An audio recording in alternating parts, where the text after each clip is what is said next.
Good afternoon. We're back with On the Road of Recovery with Jon from Zanesville. How are you doing today? I'm good, thank you. Thanks so much for joining us. Could you start off by describing your childhood? What was it like? Talk about friends. What was it like at school?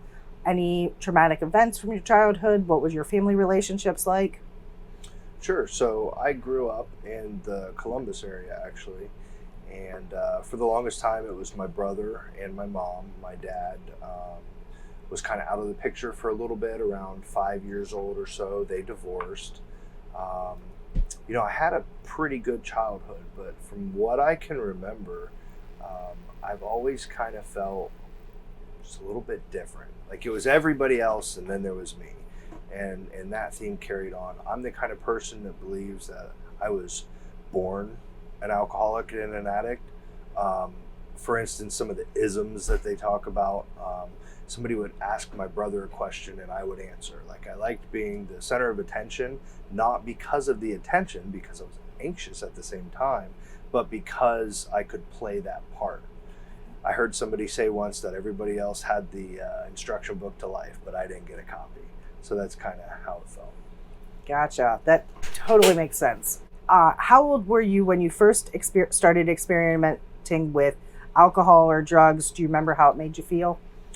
So I was probably in middle school. I remember the first time I stole a cigarette, and I remember the feeling of doing something wrong, the secret. But the earliest I can remember, I do remember the first time I smoked pot. I can remember being in middle school and I would steal my parents' liquor and put it in a coffee thermos and drink it on the way, on the bus. So those are some of my earliest memories of using. Hmm. And how was high school life like for you?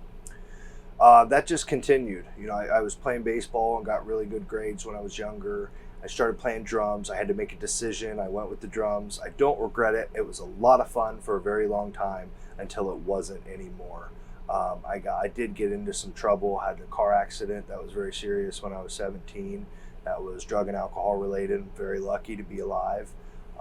The crazy part about this disease is that when I think about how I qualify sometimes, that doesn't really come to mind, or it didn't for a very long time. But it's definitely a qualifier. It just progressed. It went from kind of pot and drinking when I can to whenever I can, as much as I can. Pain pills were introduced to me during that accident. Shortly after, it was cocaine. I was the drummer playing in bars, and that just kind of spiraled up until about my 30s when crack cocaine, pain pills, and alcohol really brought me down. Gotcha. So when you talk about that first introduction to pain pills, was it prescribed by a doctor? It was. It was after an accident. It was probably necessary for healing, but it said take one. I took two, Okay. added some other things on top of it.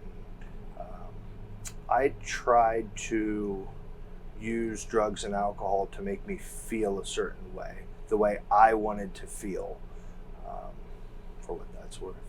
Absolutely. And for some time, did that work?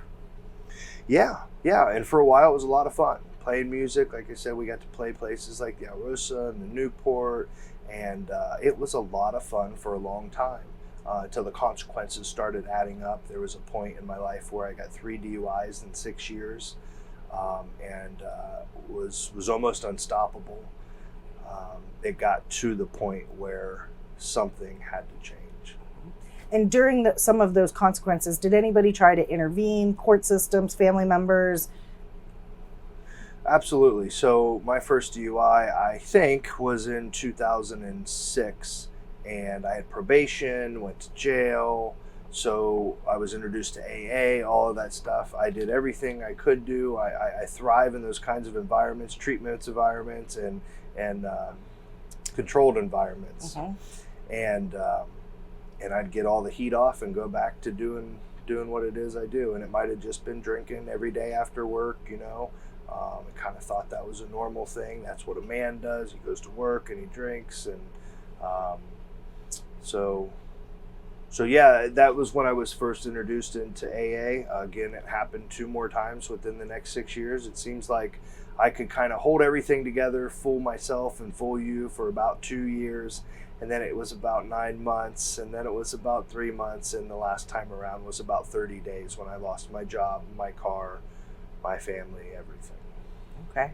So could you talk a little bit more about how your family was affected by your drinking and use? Absolutely. I can specifically remember driving down the road one day here in Columbus, post DUI, talking to my mom on the phone. And I told her I got another DUI, and she's crying and hysterical.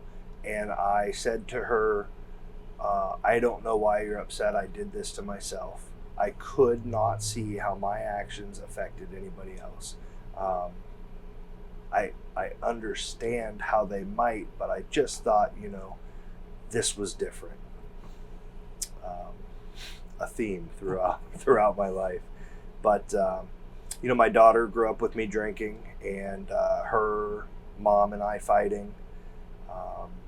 She grew up with me taking leaves of absences, whether it be rehab or jail.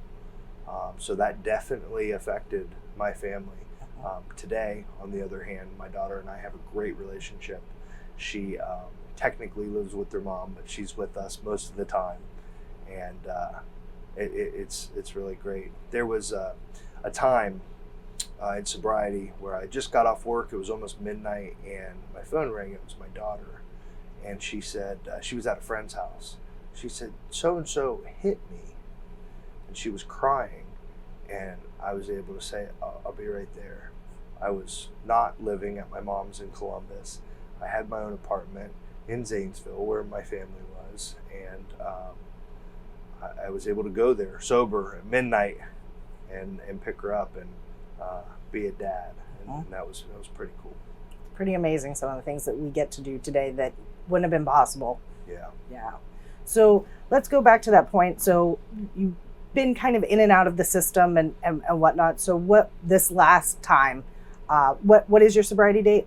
My sobriety date is January 19th of 2020. Very cool. And where, at this point, what happened to make this change? So I first really got sober. It was a few years ago. It's a place called Serenity Street in Columbus. It was a 1-year, faith-based but heavily seated in AA place for men. And I stayed there for a year, and I followed all the directions. And I was down on my knees. I literally before that, I said my first prayer, which was just, God help me. I was agnostic as it comes beforehand. And that just kind of helped because I didn't know what else to do. I feared that I was going to go to prison. I had nothing left. I had run through everything and everybody. I was living with my grandfather. I stole $4,000 from him, and I had nothing left. It was all come to a head, and this was just happened to be the worst one yet. When I got sober at Serenity Street, I moved into their sober living for a little while, and I got a job in the treatment center.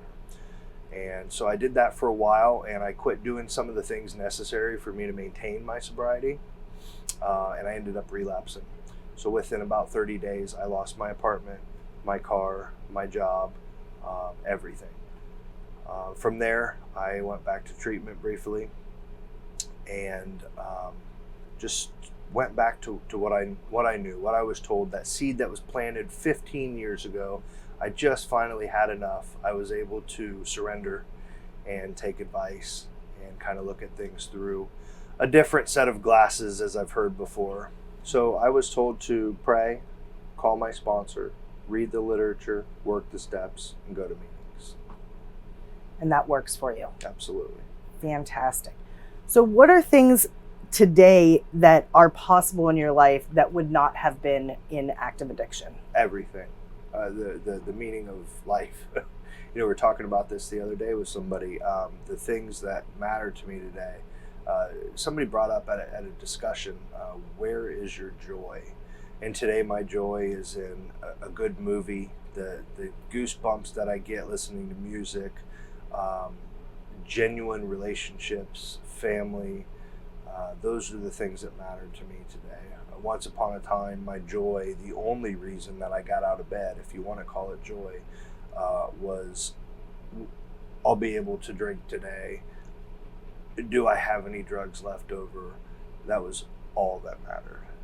So what is that mental obsession? How would you describe to somebody what mental obsession is? Sure. So I identify as an alcoholic. I'm just as much of a drug addict as I am an alcoholic. To me, that was the term just originally given this disease, alcoholism. And within that, the alcoholism is in fact a disease, I believe. And for me, that's an obsession of the mind and a craving, allergy of the body. What that does is if I put alcohol or drugs or any mood or mind altering chemical in my body, instantly the obsession is real. It's the only thing that matters. I want more. It just precedes everything. It's night and day. It's Dr. Jekyll and Mr. Hyde. And today, what does serenity and peace mean for you? So peace and serenity today in my life is not rainbows and butterflies, but it's the opportunity every day to be a little bit better. This kind of thing doesn't happen overnight. Sometimes, via spiritual awakening, it may, and it may feel like it.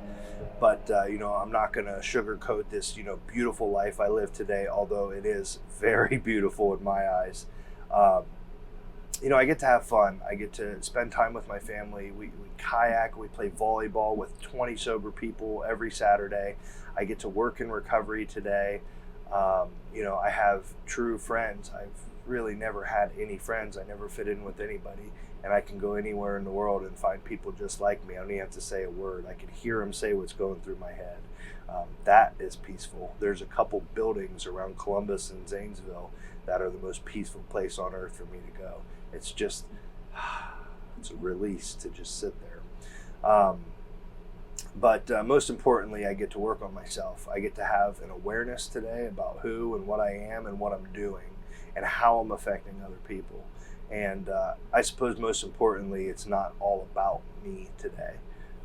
I can care about others and help other people, and in turn, that helps me. Very cool. What do you dream about being able to do in your life that wouldn't have been possible in active addiction? That's a great question. So today I'm working on my credit, which is a crazy thing, and it's going up. It went back a couple points this month, which I was aggravated about, but it's something that we're working on. I'm getting married on October 9th. My Congratulations. Fiance, is also in recovery, and she is a rock star that runs circles around me. But we want to buy a house, and these are the kinds of things that I'm working for today. Very cool. Sounds like a beautiful life. Was there ever any trauma that you experienced in your life that you've been able to deal with in recovery? Yeah, absolutely. So, like I said, it's not all rainbows, butterflies in my life today. My mom was diagnosed with cancer last year. I actually just took her last week to get her chemo port removed. She beat cancer. My grandfather, who was my best friend that I lived with during my addiction and stole from, I was, my entire life, he was more of a friend than Grandpa. We called him G. G was for Grandpa, but G was for gangster, because he would get you on the right path. But he was my best friend too, and he always told me that he would love nothing more than to see me sober before he died, and I was able to make amends with him, and he did pass in my sobriety. I'm sorry to hear that, but I'm also really happy to hear that you were able to make things right with him. He is too. Thank you. It's pretty amazing. One of the key things that I've been able to identify in my recovery about my time using was fear. I was afraid of everything. I was afraid of the world. I was afraid to go into the gas station, and it wasn't just, diagnosed anxiety. It was just me, and I just felt like I couldn't do anything without drugs or alcohol. I feel like everything was magnified. That fear of life and fear of death was very real. Today, I don't have fear of life, and I've overcome the fear of death. So with that said, I feel like when things happen, and they have, um, they're not as magnified as they once were. I suppose I have a faith today that I know no matter what, everything is going to be okay, and it's exactly the way it should be. Everything is not for me to understand. Um, Today I've realized I've had a lot of realizations. Everything I thought was wrong. So, with that said, um, today it's more about, loving, caring, honesty, those kinds of things that really make a person. Um, so much. I just thought I understood a lot of things for what they were, and I was very wrong. And that was the biggest defeat, I think, the hardest thing to realize. Um, there's a lot of quotes that I've learned, like you have to become comfortable being uncomfortable, and things of that nature, um, which really helped me grow. It seems so impossible to live a life without ever drinking or using drugs again. Um, but that's not at all how we do things. Today, I choose not to do any of that stuff, and I have a good chance at tomorrow. Look, if I can get sober, you can get sober. Thank you.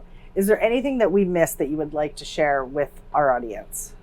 I don't think so. I just want to thank you for this opportunity. Well, thank you so much for coming out.